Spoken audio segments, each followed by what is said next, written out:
자, 한 달에 한 번씩 중국의 현지 상황을 좀 살펴보는 월간 차이나 시간입니다. 경기 침체에 대한 우려까지 있는 상황에서 세계 공장이 좀 잘 돌아가야 또 공급에 대한 이슈도 풀리고 인플레에 대한 이슈도 풀리고 여러 가지 것들이 풀릴 텐데요. 자, 중국의 현재 상황은 어떤지 이분과 함께 좀 자세하게 이야기 나눠보겠습니다. 키움증권 리서치센터 글로벌 리서치팀 홍록기 연구원과 함께하겠습니다. 어서 오세요. 안녕하세요. 네, 안녕하세요. 자, 먼저 제로 코로나 정책이 지금 계속 반복이 되고 그러니까 봉쇄와 해제가 반복되고 있다 보니까 우리도 참 가늠하기 힘들거든요. 지금 어떤 상태일까요?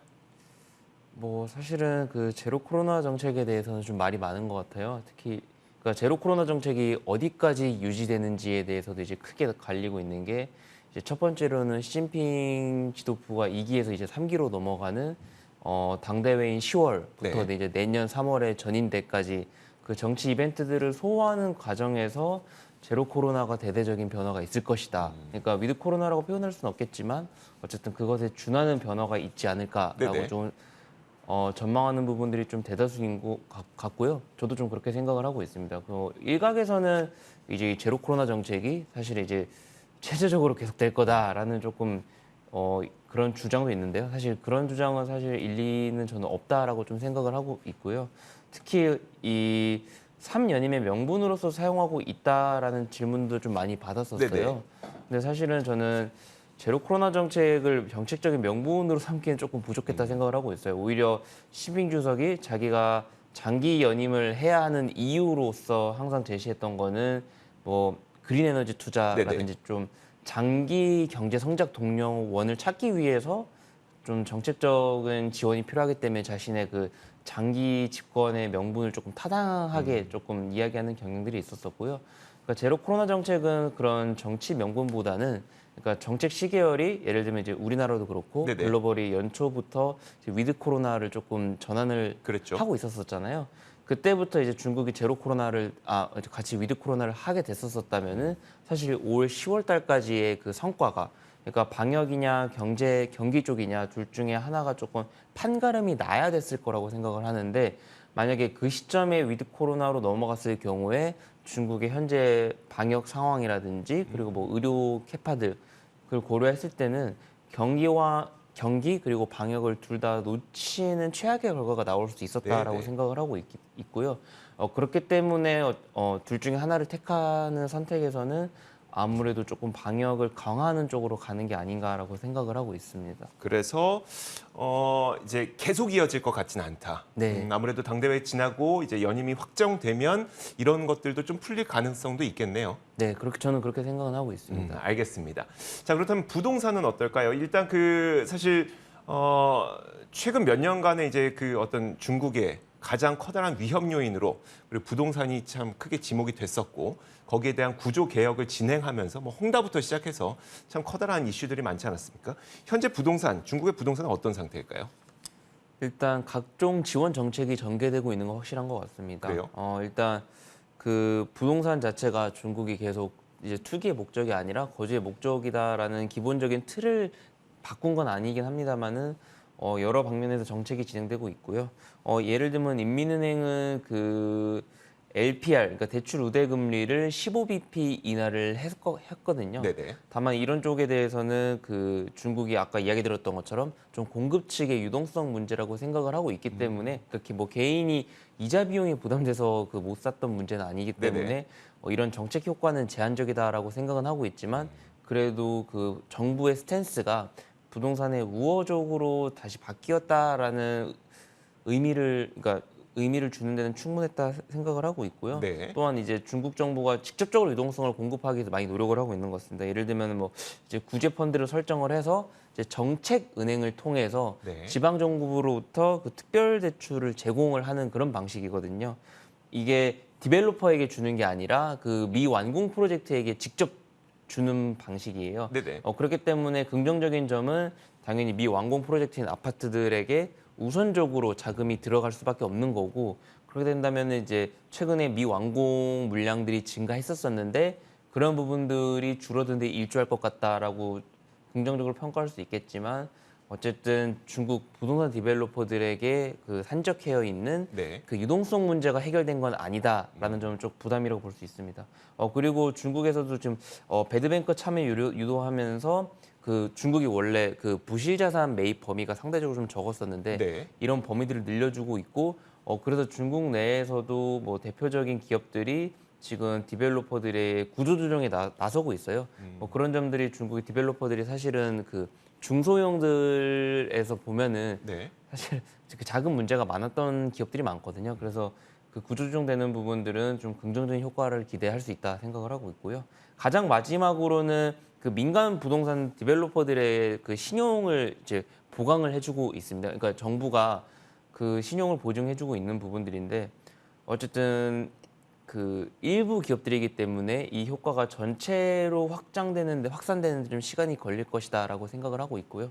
그래서 지금 여러 방법들을 이야기를 해드렸는데 그래서 가장 결론적인 거는 첫 번째로는 그 오래된 규제로 그 은행들이 그 디벨로퍼들에 대한 대출 태도가 사실은 부정적이었었거든요. 네네. 그래서 디벨로퍼들에 대한 대출 태도가 개선되는 것, 그리고 두 번째로는 이제 부동산의 경기 펀더멘탈이 그 규제 기간 동안 좀 내려왔었으니까 그게 회복되는 것이 중요하겠다라고 좀 생각을 하고 그럼 있습니다. 이게 어떤 의미를 갖는 거예요? 그 지금까지는 이제 부동산 시장에 끼어 있는 부실과 거품을 좀 제거하겠다면서 구조 조정을 계속 해왔던 거고, 네. 근데 지금 보니까 좀 작은 기업들 중심으로 망하진 않게 해줄게, 그 정도의 돈은 줄게, 이 정도의 이제 유동성 위기만 막아주고 있는 것 같은데 이런 행정적인 변화가 어떤 의미를 갖는 걸까요?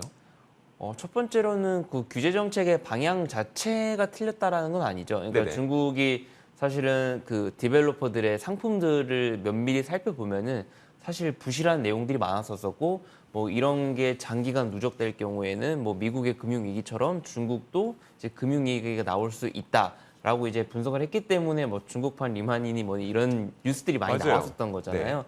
그래서 그 장기적인 방향성은 사실은 맞았다라고 생각을 하고 있습니다. 중국 부동산 내에 있는 그 버블을 빼주고 네. 특히 상품들의 문제점들도 이제 조기에 해결하는 긍정적인 부분들은 있었겠지만 아무래도 이 규제가 단기간에 좀 강도 높게 진행이 되다 보니까 그냥 모든 디벨로퍼들이 그러니까 디벨로퍼도 사실 다 상황들이 달랐을 텐데 네네. 뭐 건실한 디벨로퍼든 아니든 상관없이 그 전반적으로 유동성 난에 조금 직면할 수밖에 없었었고 그런 점들을 중국 정부도 인식을 하고 일정 부분 조정을 해주고 있는 게 아닌가라고 생각을 하고 있습니다. 약간 이제 바닥 돌아서고 있다고 보이시나요? 일단 규제 정책에 대해서는 완화 신호를 보내준 지가 이미 사실 4월 달부터 보내주고 있었었고요. 근데 그럼에도 불구하고 아무래도 중국 부동산 경기가 워낙 안 좋아져 있었기 때문에, 그러니까 위축되어 있었기 때문에 그 규제 완화의 시그널이 그 경기 지표로 즉각 반영되지 않았다라고 생각은 하고 있어요. 그게 뭐 주간 거래량이라든지 그 전월 대비 진감률들을 봤을 때는 한 2, 3개월 정도 회복이 되고 있었었기 네네. 때문에 그런 추세를 고려한다면은 저는 한 6개월 정도, 그러니까 이제 한 3개월 정도 남은 것 같아요. 한 네. 3개월 정도 내로는 중국 부동산 경기가 조금 유의미하게 회복되는 걸 어허허. 볼 수 있지 않을까라고 생각하고 자, 있습니다. 그렇습니다. 그렇다면 이런 분위기 속에서 과연 중국이 연초에 제시했었던 경제 성장률 5.5% 달성할 수 있을 것이냐? 달성하기 위해서는 어쨌든 이제 뭐 이렇게 약간 돌아서는 과정에 어떤 부양책들도 남아 있을 것 같거든요. 기대되는 게 어떤 게 있을까요? 그때도 한번 이야기 드렸던 것 같기도 한데 어쨌든 중국이 5.5%는 달성하기 어려울 것 네네. 같다라고 간접적으로 이야기를 했었잖아요. 근데 그 부분은 나쁘게만 평가하진 않고 있습니다. 왜냐하면은 그 5.5%를 충족시키기 위해서는 하반기에 오롯이 전년 대비 성장률로 8%를 넘겨야 되거든요. 네. 그러니까 그렇게 된다면은 무리한 부양책들이 나오게 될 거고 그렇게 된다면은 그 과거의 무리한 부양책 이후에 중국 경제가 겪었었던 부작용들, 뭐 과잉 투자, 생산, 재고 등등을 다시 겪어야 될지도 네. 모르잖아요. 그렇기 때문에 현재 정책 연속성이라는 관점에서는 지금 흐름은 괜찮다라고 생각은 하고 있고요. 지금 상반기에는 중국이 투자에 집중을 했다면은 하반기에는 소비, 그러니까 개인들의 내수 소비를 진작시키겠다라고 많이 집중적인 그러니까 정책들을 집중해서 발표를 하고 있어요.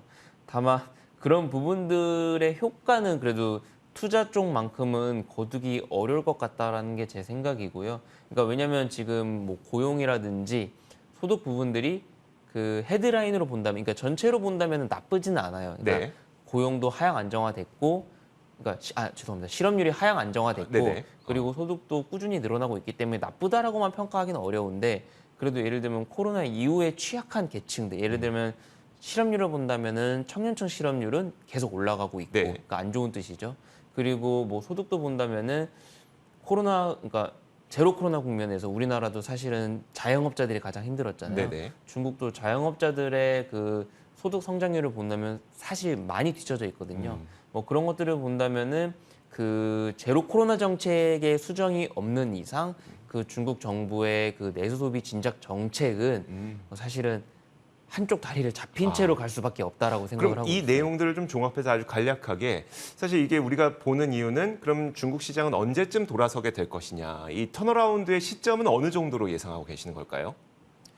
어쨌든 아까 이야기 들은 것처럼 그 내수 소비 진작 정책인 네네. 그러니까 부양책이랑 그리고 제로 코로나 정책이 그 내수 소비를 억제하고 그쵸. 있는 정책으로서 상충하고 있다라고 네. 이야기를 드렸잖아요. 그래서 중국 증시의 턴어라운드 자체, 그러니까 상승 여력을 크게 열어두기 위해서는 개인적으로는 제로 코로나 정책의 변화가 이제 감지되어야 된다라고 생각을 하고 있고, 저는 그 시점을 올해 10월인 당대회부터 네. 시작을 해서 뭐 정치국 회의도 있고 이제 12월 경제공적 회의, 그리고 이제 연초에 아시는 것처럼 네네. 지방양회, 네. 3월에 전인대 이렇게 정치 이벤트가 소화를 하면서 이게 얼마만큼 변화되는지 조금 파악을 해야 되는 거고, 그 변화 정도에 따라서 중국 증시의 상승 여력이 결정이 될 것 같다라고 생각을 하고 있습니다. 지금 현재 상황에서는 어쨌든 중국 증시의 하방을 찾는 게 더욱더 중요하다라고 좀 생각을 하고 있는데, 그래도 긍정적인 부분들은 어쨌든 연초부터 이제 미국이긴 하지만 네네. 그러니까 주요국들이 긴축 모드로 돌아섰었고, 중국은 이 과정에서도 이제 완화 정책을 펼치면서도 뭐 금리라든지 뭐 환율은 지금은 아닙니다만 어쨌든 상대적으로 조금 안정된 모습을 보여주고 있었었고, 네. 이런 부분들이 중국의 무역 수지가 워낙 흑자폭이 그런 코로나 이후에 구조적인 요인으로 확대가 되고 있었었고, 또한 중국은 다른 나라랑 달리 그 자국 내 인플레가 워낙 낮았었기 때문에 네. 소비자들 인플레가 낮았었기 때문에 뭐 실질 금리 기준으로는 오히려 미국과의 금리가 이제 스프레드가 확대되는 그런 좀 흐름들이 있었었거든요. 경기 모멘텀도 좀 좋았던 편이었고요. 지금 사실은 경기 모멘텀이 아까 이야기 드렸던 것처럼 부동산 쪽이 조금 리스크로 작용을 하고 있고, 무역 수지 같은 경우도 사실 코로나 이후에 구조적인 요인들이 있었었기 때문에 이게 지금 수준을 유지하기는 어렵다라고 생각을 하고 있거든요. 그래서 지금 점차적으로 그 중국 내 이제 그런 중국 증시에 좋았던 요인들이 사라지고 있는 건 맞지만, 뭐 그럼에도 불구하고 11월을 기점으로는 네. 조금 턴어라운드가 가능하지 않을까라고 생각은 하고 있습니다. 네, 알겠습니다. 자, 이렇게 한 달에 한 번씩 중국 시장의 상황을 살펴보는 월간 차이나 시간이었고요. 키움증권 리서치센터 글로벌 리서치팀 홍록기 연구원과 함께 이야기 나눠봤습니다. 고맙습니다.